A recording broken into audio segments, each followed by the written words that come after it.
may meeting, punta kayo, you don't need a licensed social worker to do that, alright? So anyway, you know already, you look into the factors in the person. Now, in addition to look at this, kasi kung minsan wala dito ang problema nandito, right?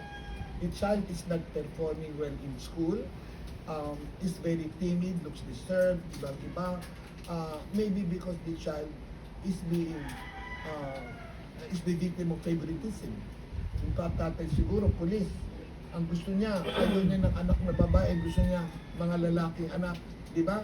Ang anak niya, 4 na babae, isa lang ang lalaki. Tapos pinipilit niyang asawa niya, kailangan magbuntis ulit kasi gusto niya maraming lalaki.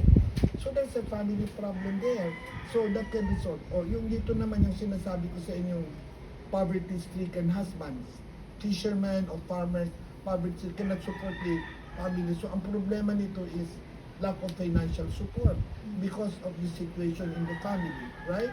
So yun na lang, titingnan ninyo. So what factors here naman? Factors here could be problems in the situation can include lack of opportunities. A farmer may want to give up na farming. 30 years na siyang nagfa-farm, pero meron naman siyang ibang skill. Gusto niyang matuto para walang opportunity. There is no test na there in the